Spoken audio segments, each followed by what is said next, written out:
आप सभी का। तो इस वीडियो के अंदर हम बात करेंगे Haryana state pollution control board का जो एग्जाम है इसी मंथ, उससे रिलेटेड माइक्रोबायोलॉजी के क्वेश्चंस। देखिए माइक्रोबायोलॉजी के अंदर हम क्या पढ़ते हैं, स्टडी करते हैं वायरस, बैक्टीरिया, इनके बारे में। ठीक है, तो इनसे रिलेटेड कैसे क्वेश्चंस पूछे जा सकते हैं इस वीडियो में आपको देखने को मिलेंगे। और एग्जाम के टाइम पे आप जितना मैक्सिमम हो सके आप क्वेश्चंस लगाओगे तो उससे कॉन्फिडेंस बिल्डअप होता है। सिलेबस ज्यादा वास्ट है तो मैक्सिमम आप क्वेश्चन से समझने की कोशिश करें। सोल्यूशन भी आपको साथ में मिलेगा क्वेश्चन का। ठीक है, अब सबसे पहले एक बात आपसे मैं कहना चाहूंगा, अगर आप चैनल पे फर्स्ट टाइम विजिट कर रहे हैं तो दोस्तों एक सब्सक्राइब का बटन जरूर प्रेस करें, उससे एक मोटिवेशन मिलता है। ठीक है, तो सबसे पहले रहता है कि ऑयल जेपर क्या होता है।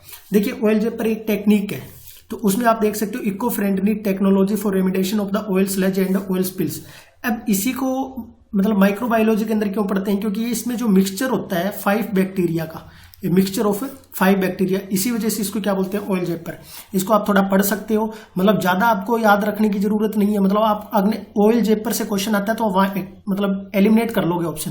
भाई कोई एमएससी केमिस्ट्री से है, अब उसने ऑयल जेपर के बारे में कुछ भी नहीं सुन रखा होगा तो वो बिल्कुल आंख बंद करके तुक्का मारेगा और आपको बताए नेगेटिव मार्किंग है। तो अगर आपने थोड़ा भी पढ़ रखा है कि इको फ्रेंडली टेक्निक है, किससे लिए, ऑयल से रिलेटेड है और इसमें 5 बैक्टीरिया होते हैं। ठीक है, यूटिलाइज जेपिंग बैक्टीरिया विच कैरियर, ये भी याद रख सकते हो, जेपिंग बैक्टीरिया बायोरेमिडिएशन टेक्निक। ठीक है, अब ये पहला क्वेश्चन था, इसके बारे में आपको थोड़ा सा एक आइडिया मिला होगा। नेक्स्ट क्वेश्चन देखिए, बैक्टीरियोलॉजी का फादर किसको कहा जाता है। तो ये सारा आप अगर सेल वगैरह के बारे में पढ़ते हो तो जो क्लास +2 की बायोलॉजी है। एक बात मैं आपसे और कहना चाहूंगा, अगर आप चाहते हो कि मतलब थोड़ा थ्योरी सेशन जैसे एनसीईआरटी का, मतलब +2 की बायो की एनसीईआरटी में कुछ चैप्टर्स हैं जहां से क्वेश्चंस पूछे जाते हैं, अगर आप चाहते हो तो वो भी हम पहले थ्योरी कर सकते हैं फिर क्वेश्चन कर सकते हैं। और अगर आपको ऐसा लगता है कि डायरेक्ट क्वेश्चन किए जाए जैसे इन वीडियोज में कर रहे हैं, लास्ट वीडियो आपने देखी होगी जिसमें 10 क्वेश्चन किए थे। ठीक है, तो उस टाइप से उसमें मिक्सअप था केमिस्ट्री का, बायो का। तो अब मैंने सोचा कि एक टॉपिक वाइज अगर हम स्टार्ट करें तो उससे ज्यादा बेनिफिट होगा, जैसे आज माइक्रोबायोलॉजी के, फिर इन्वायरमेंट के, कुछ इस टाइप से। तो ये वाला क्वेश्चन तो आसान था। अब मिथेनोजेंस, ये भी बहुत मतलब बेसिक सा क्वेश्चन है, बट पूछ लिया जाता है ऐसे एग्जाम्स के अंदर कि Archie bacteria, methanogens, you bacteria आप पढ़ते हो, ये सारे +2 के अंदर आ जाते हैं। ट्रू बैक्टीरिया क्या होता है, साइनो बैक्टीरिया, एल्गी वगैरह के बारे में। ठीक है, तो इसका राइट आंसर क्या होगा, 3rd होगा। उसके बाद देखिए ये कहता है कि लिविंग और नॉन लिविंग के बीच में जो इंटरकनेक्टिंग का काम करता है वो लिंक कौन सी होती है। सबको पता है कि वायरस होता है, वायरस खुद अपने आप एग्जिस्ट नहीं करता, बट जब इसको कोई होस्ट मिल जाता है, होस्ट सेल के अंदर, जब ये बाहर होता है तो इसका कोई एग्जिस्टेंस नहीं है, नॉन लिविंग है, बट ये किसी के अंदर होगा तब ये काम करेगा। तो ये क्या होता है, वायरस होता है। इसके बारे में सबको पता है, अभी आपने कोरोना वायरस के बारे में भी बहुत डिटेल में पढ़ा होगा लास्ट 2 साल। बैक्टीरियोफेज, ये काफी इंपॉर्टेंट है, मतलब ये आप +2 के अंदर इसको देखते हो, +2 क्लास या +1 क्लास के अंदर आता है शायद बैक्टीरियोफेज। बट इसके अंदर एक इंपॉर्टेंट बात ये, नाम से तो ऐसा लगता है कि बैक्टीरिया नाम आ रहा है तो बैक्टीरिया है। एक बार तो क्वेश्चन ऐसा ही आया था कि बैक्टीरियोफेज क्या है, बैक्टीरिया है, वायरस है, प्रोटोजोआ है, इस टाइप से। तो आप इसको, ये जो है ना, ये क्या काम करता है, अपना वायरस होता है और ये किस काम आता है, बैक्टीरिया को ईटिंग करने या बैक्टीरिया को खत्म करने के लिए, मीन्स बैक्टीरिया ईटिंग वायरस। ठीक है, जो इन्फेक्ट करता है बैक्टीरिया को। तो ये इस पे पूरा एक मतलब एनसीईआरटी के अंदर एक पेज दिया हुआ है, +2 या +1 की है शायद, एग्जैक्ट मुझे चैप्टर याद नहीं है।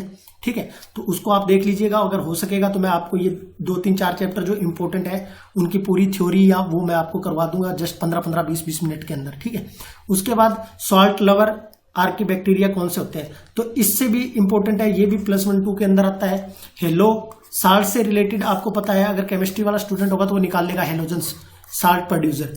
तो हेलो जो होते हैं एक्सट्रीम साल्टी कंडीशंस के अंदर जो एग्जिस्ट कर जाते हैं। थर्मो वाले वो हो जाते हैं जो हाई टेम्परेचर पे। तो यहाँ लिखा हुआ है halophiles archaebacteria which occur in extremely saline condition, मतलब जैसे बहुत ज्यादा है उस नमक पानी के अंदर या कोई कंडीशन है जहां मतलब सोल्टी ज्यादा है तो उसके अंदर भी सर्वाइव कर जाते हैं, उनको बोलते हैं फाइल्स। फाइल्स का मतलब होता है लविंग, मतलब जिनको नमक पसंद हो, जो नमक से लव करते हैं, जैसे हम इलेक्ट्रोफाइल, न्यूक्लियोफाइल पढ़ते हैं।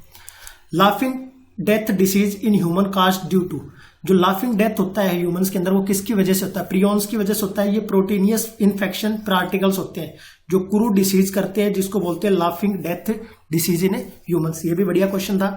इसके बाद आता है vinegar is manufactured from the sugar solution in the presence of, तो ये तो सबको पता है, एसिटोबैक्टर एसिटी, इसके प्रेजेंस में क्या किया जाता है, विनेगर का मैन्युफैक्चरिंग किया जाता है शुगर सॉल्यूशन से। ठीक है। उसके बाद आता है wide spread occurring in infection disease in community. Community के अंदर जो डिसीज होता है particular time is known as, इसको क्या बोलते हैं, पेंडेमिक बोलते हैं, इडेपिंग। आपने देखा होगा वायरस के टाइम पे एक वर्ड यूज होता था, पेंडेमिक सिचुएशन है, इस टाइप से। ये बढ़िया क्वेश्चन है। तो इसको क्या बोलते हैं, जब wide spread occurring of infection disease in community at a particular time. Epidemic is the wide spread occurring इन, तो इसमें yellow fever disease community at a particular, yellow fever etcetera वगैरह इसका एग्जांपल है। पेंडेमिक में आपने देखा होगा कोविड-19 के टाइम में आपने पढ़ा था, जो कि होल कंट्री या होल वर्ल्ड के अंदर था, किसी एक कम्युनिटी के अंदर नहीं था। और जो एंडेमिक कंडीशन होती है वो रेगुलरली फाइंड होती है पार्टिकुलर पीपल और सर्टेन एरिया के अंदर, जैसे मलेरिया, डेंगू वगैरह होते हैं।